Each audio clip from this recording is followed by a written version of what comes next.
নমস্কার, সাহিত্য চিরন্তন বাংলা অডিও স্টোরি চ্যানেলে আপনাদের সকলকে স্বাগত।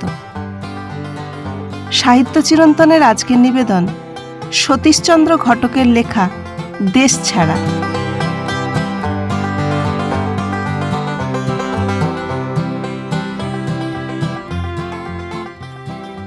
অনেককাল পরে দেশে গিয়েছি।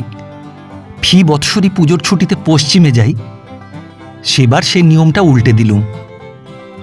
দেশের টান আর নারীর টান এক কিনা তা জানি না, তবে খেয়াল বলে একটা জিনিস তো আছে।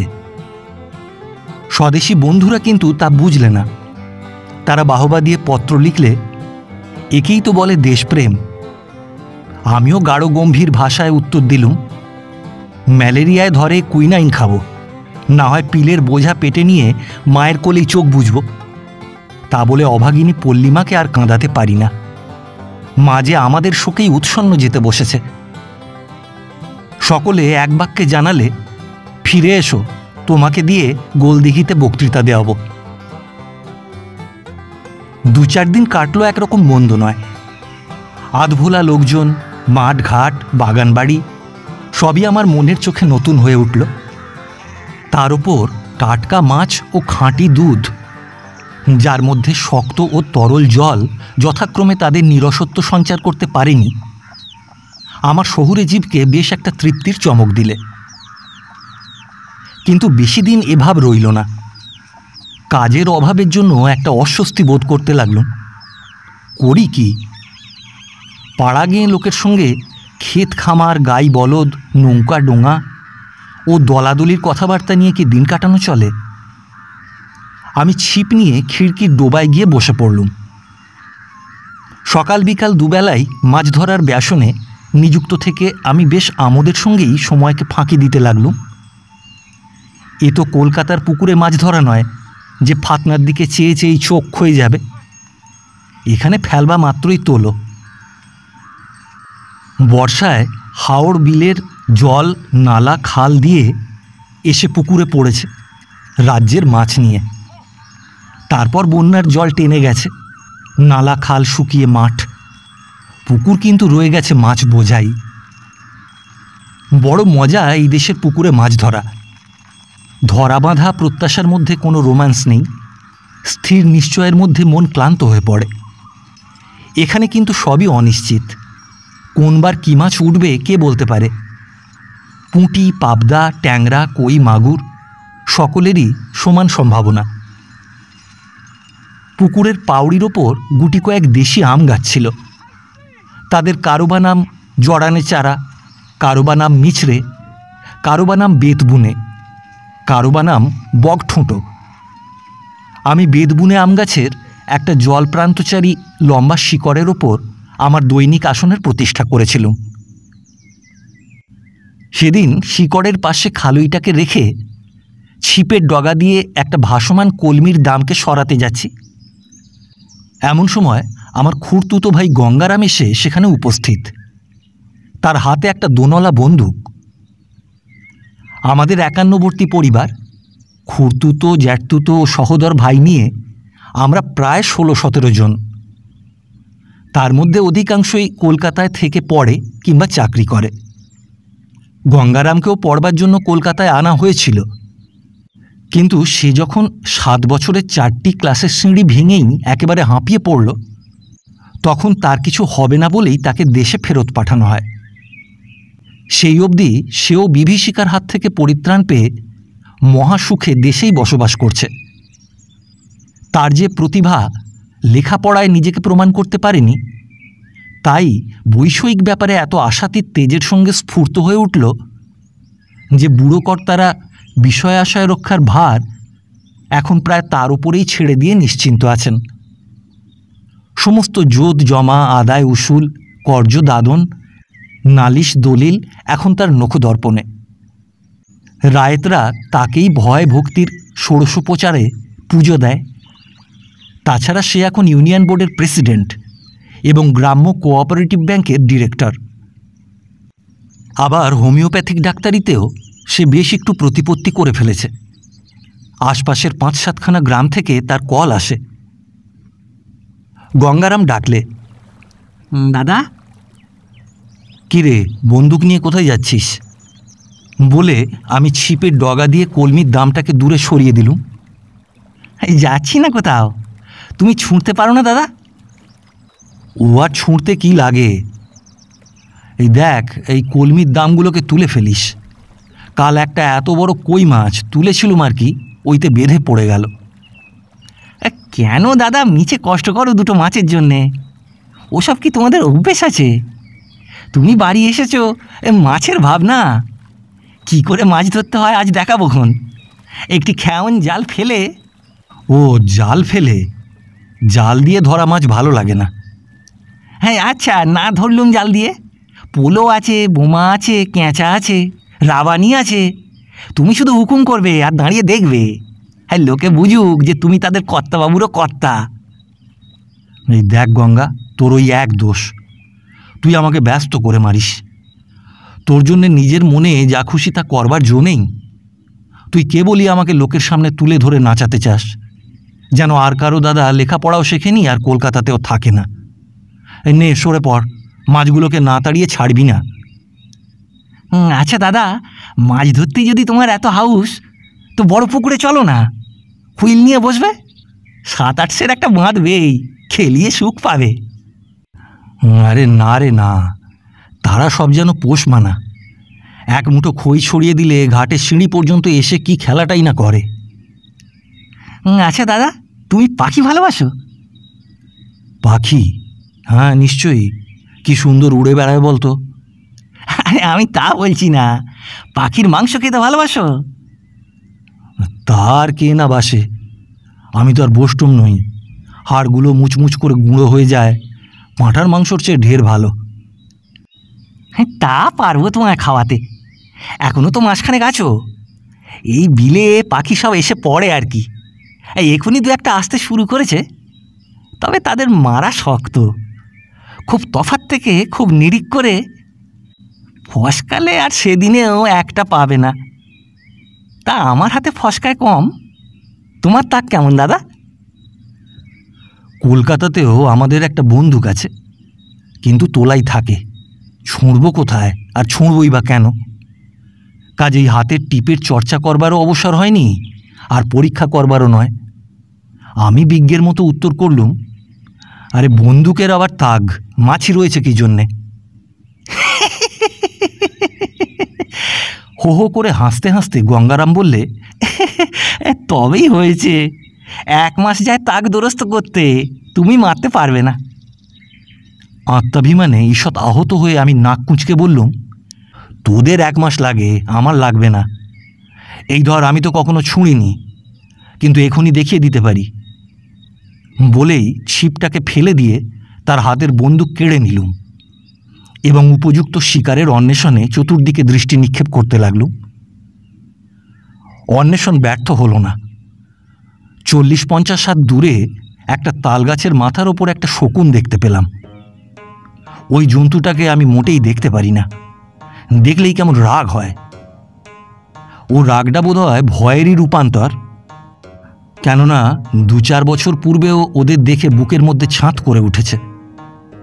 ওরা যখন ভাগাড়ে কিংবা নদীর ধারের শ্মশানে গিয়ে দলে দলে উড়ে পড়ে এবং লম্বা লম্বা ডানা মেলে পরস্পরের সঙ্গে কাড়াকাড়ি ছেঁড়াছেঁড়ি আরম্ভ করে দেয়, তখন সে বিভৎস দৃশ্য কোন তরুণ মনকে না আতঙ্কে ভরিয়ে তুলতে পারে। মানুষের শেষ পরিণাম দেখে ওদের দুঃখ নেই, বৈরাগ্য নেই, ঘৃণা নেই। ওরা নিজেদের পৈশাচিক আনন্দেই উন্মত্ত। আমাদের এই এত প্রিয়, এত যত্নের দেহ কি শেষে ওদের জঠরে যাবার জন্যই সৃষ্টি হয়েছিল? রাগ তো ছিলই, চিন্তার সাহায্যে তাকে আরও বাড়িয়ে নিতে লাগলুম। ওরা যে মানুষের অমঙ্গলও করে। হ্যাঁ, ঠাকুরমার কাছে শুনেছি কারো বাড়ির মটকার ওপর বসে রাত্রে কেঁদেছিল, আর রাত পোয়াতে দেরি সইল না। সেই রাত্রেই বাড়ি শুদ্ধ। দাঁড়াও, আরও আছে।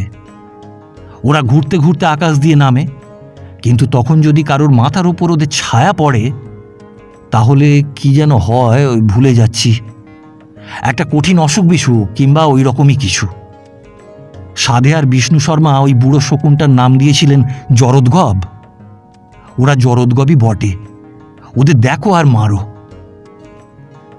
রাগের মাত্রা পূর্ণ করে নিয়েই আমি বন্দুকটাকে চোখের সামনে তুলে ধরলুম।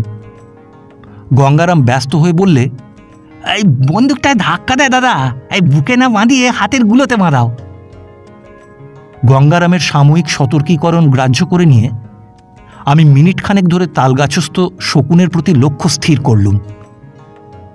তারপরই যেমন ঘোড়া টেপা, অমনি কানে তালা এবং চোখের সামনে ধোঁয়া।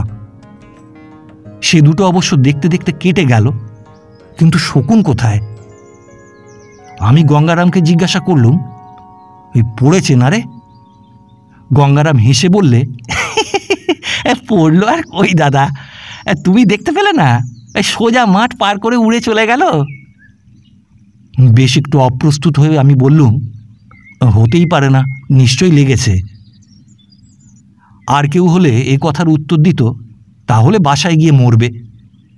কিন্তু গঙ্গারাম তো আমার সঙ্গে ইয়ার্কি দিতে পারে না। সে চুপ করে দাঁড়িয়ে মাথা চুলকোতে লাগল।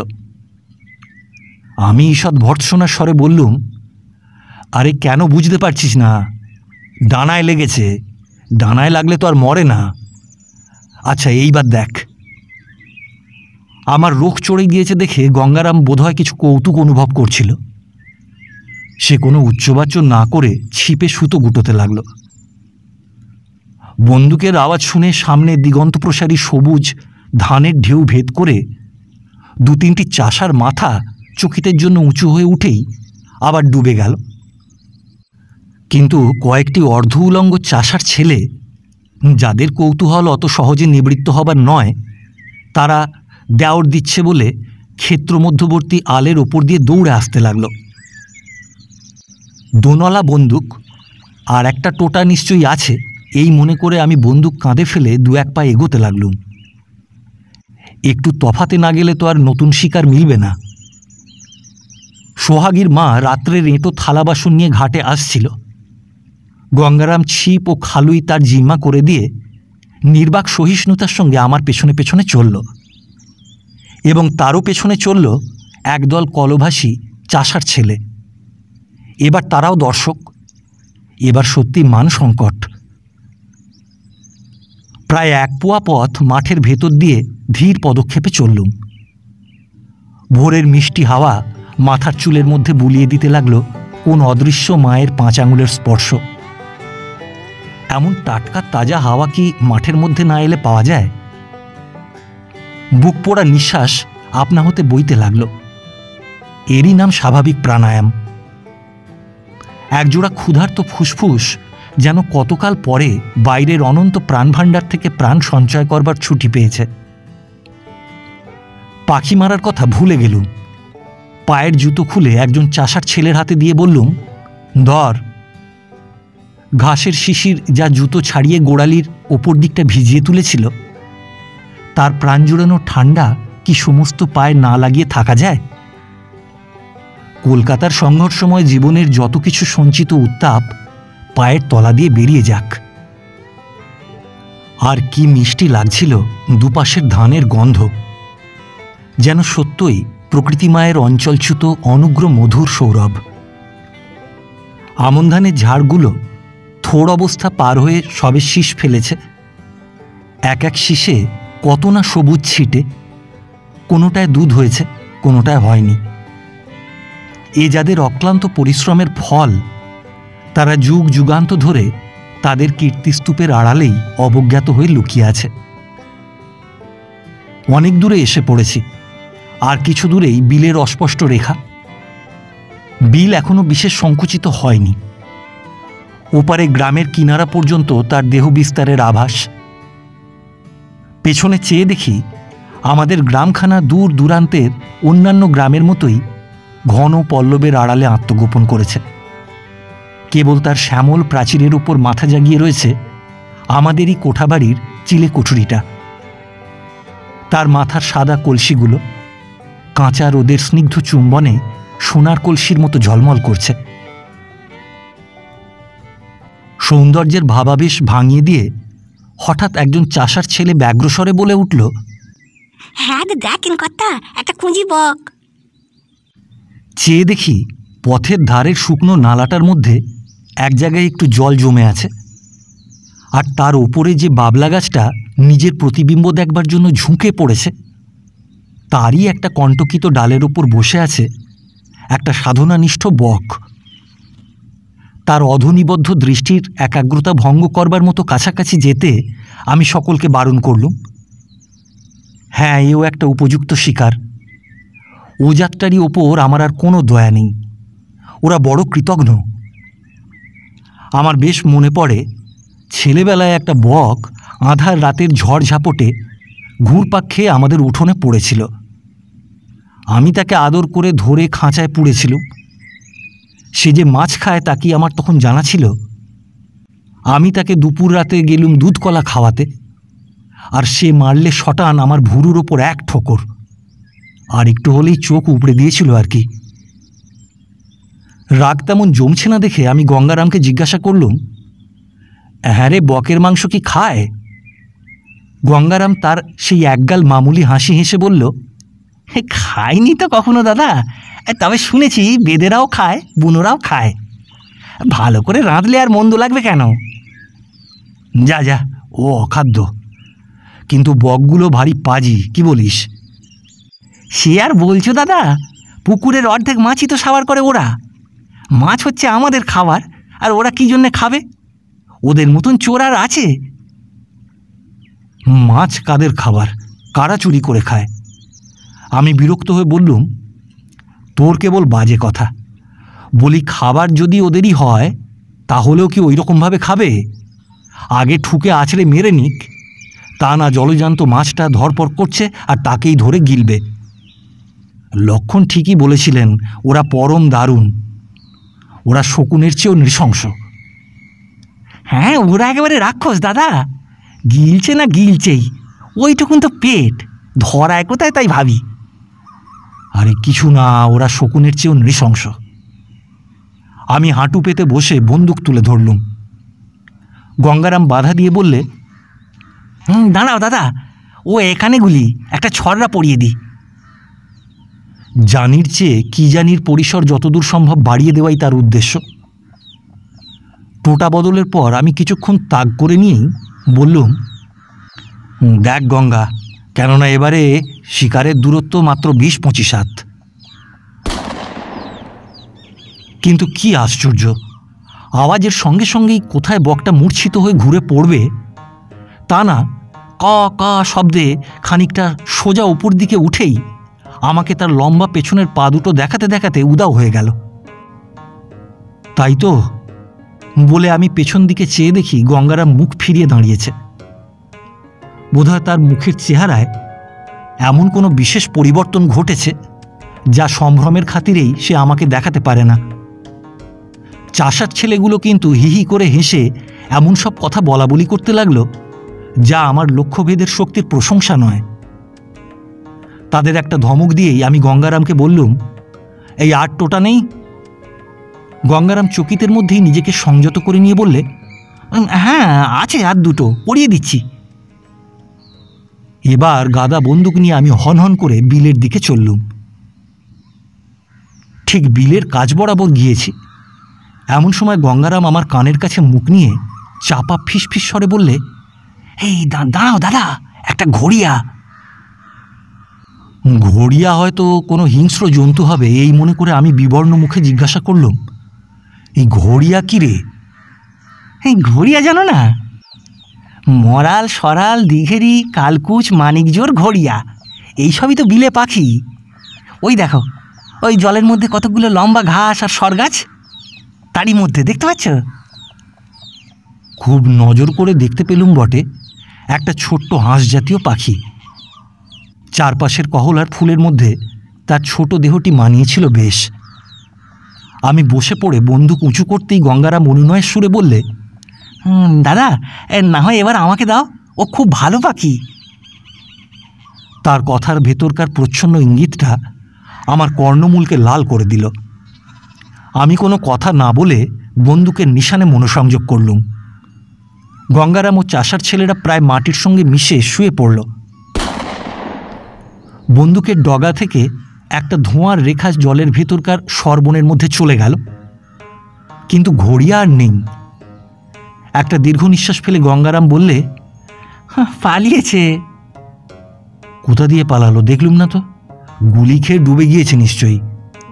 না দাদা, এই ডুবে কখনো, ওরা হাসের চেয়েও হালকা। এ কথায় কি আমার সন্দেহ মেটে? আমি লক্ষ্যস্থানে গিয়ে পুলিশের খানা তল্লাশির চেয়েও বেশি করে জল তল্লাশ করালুম, কিন্তু সে ফেরার পাখির সন্ধান মিলল না। একটা অত্যন্ত অস্বাভাবিক গাম্ভীর্য নিয়ে আমি বাড়ি ফিরতে লাগলুম। আমার বেশ বিশ্বাস, তখন যদি স্বয়ং বিধাতা পুরুষও সামনে এসে বলতেন বর নে, আমি পাশ কাটিয়ে বলতুম, আরে যান যান।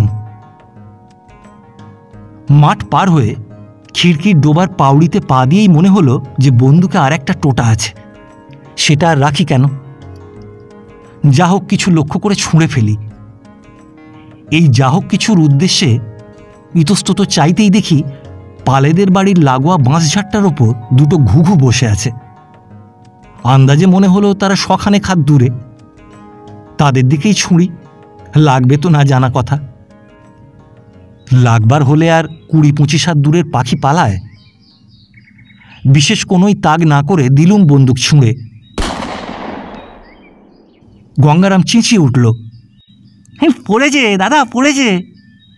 একটা চাষার ছেলে হাততালি দিয়ে নেচে উঠে বললে, কর্তাবাবু যে এবার তাগ নিল না, নইলে দুটোই পড়তো। গঙ্গারাম দৌড়ে গিয়ে আমার শিকার করা পাখিটাকে যখন নিয়ে এসে আমার সামনে ধরলে, তখন দেখলুম তার কচি বুকখানি শতধা বিদীর্ণ হয়ে গেছে। চোখের ওপর সাদা পর্দা টানা, লটকানো গলাটির পাশ বেয়ে টাটকা রক্ত ঠোঁটের ডগা দিয়ে ঝরে পড়ছে। গঙ্গারাম উৎফুল্ল স্বরে বললে, দাদার হাত কখনো নিষ্ফলা যায়, এর মাংসও বড় মন্দ নয়। আমি তাড়াতাড়ি তার হাতে বন্দুকটা দিয়ে খিড়কির দরজার দিকে অগ্রসর হলুম।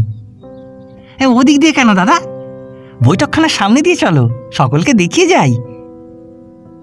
গঙ্গারামের এই সোৎসাহ বাক্যের উত্তরে আমি যখন কেবল না না বলে খিড়কির দরজা দিয়েই বাড়ির মধ্যে ঢুকে পড়লুম, তখন সে অকথ্য বিস্ময়ে কিছুক্ষণ আমার গতিপথের দিকে চেয়ে রইল। সেদিন দুপুরবেলা যখন খাবার ডাক পড়ল, তখন গিয়ে দেখি আমার থালার সামনে এক বাটি মাংস নখুড়িমা পরিবেশন করছিলেন। আমি তাকে ডেকে বললুম, এই মাংসের বাটি তুলে নিয়ে যান। গঙ্গারাম পাশেই ছিল। সে চমকিত হয়ে বললে, এই কেন কেন, তুমি খাও, আমরা ঢের খেয়ে থাকি। আমি সংক্ষেপে উত্তর দিলুম, ও ঘুঘুর মাংস আমি খাই না। নখুড়িমা বাটি তুলতে তুলতে বললেন, আচ্ছা, পাতে একটু দিয়ে যাই বাবা, তোমার নাম করে গরম মশলা দিয়ে রেঁধেছি। আমি ত্রস্তভাবে দুহাত নেড়ে বললুম, না না, একটুও না, ঘেন্না করে। খাওয়া দাওয়া শেষ করে আমি আমার ওপরের ঘরে গিয়ে শুয়ে পড়লুম। অন্যদিন যে ইংরেজি নোভেলখানার একটা অধ্যায় পড়তেই ঘুমিয়ে পড়ি, সেদিন তার 3টে অধ্যায় একটানে পড়ে ফেললুম। সমস্ত বাড়ি তখন নিশুতি হয়ে গেছে, সমস্ত প্রকৃতি নিস্তব্ধ।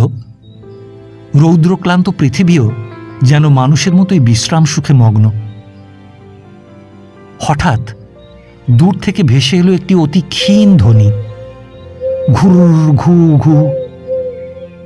এ তো ঘুঘুর ডাক, কিন্তু ঘুঘুর ডাক এত করুণ লাগছে কেন?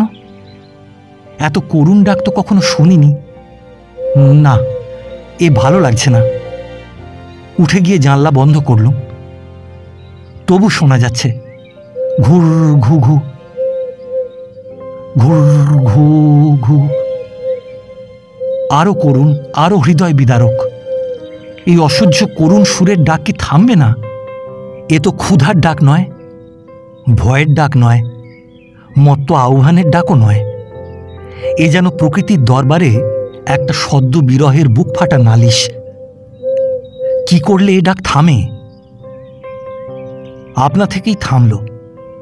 আমি শান্তির নিঃশ্বাস ফেলে সিগার কেস থেকে একটা সিগার বের করে মুখে দিলুম। কিন্তু ও কি, আবার সেই ডাক। এবার দক্ষিণে নয়, উত্তরে। এ কি আর একটা ঘুঘু? না না, ডাক যে সেই একই। বাড়ির ছেলেরা সব গেল কোথায়? একটু চেঁচামেচি গোলমাল করলেও তো বাঁচতুম। আবার ডাক থামল। ভাবলুম আর বোধহয় ডাকবে না, কিন্তু মিথ্যা আশা। একটু পরেই আবার পূব দিক থেকে ভেসে আসতে লাগলো সেই অসহ্য করুণ ঘুর ঘু ঘু। আশ্চর্য, সেই একই ঘুঘুটা। এদিকে ওদিকে সব দিকে। ও কি এক জায়গায় স্থির থাকতে পারছে না? ছটপট করে দিকে দিকে উড়ে কেঁদে বেড়াচ্ছে। সেই দিনই সন্ধ্যার গাড়িতে কলকাতায় রওনা হলুম। সেই অবধি কলকাতাতেই আছি, আর দেশে যাইনি। আর বছর গঙ্গারাম ওষুধ কেনবার জন্য কলকাতায় এসে বললে, দাদা কি একেবারে দেশ ছাড়া হলে? আমি উত্তর করলুম, ও হলুম আর কই, করলে। কে দেশ ছাড়া করলে? আমি যাকে সঙ্গী ছাড়া করেছি। গঙ্গারাম অবাক হয়ে আমার মুখের দিকে চেয়ে রইল।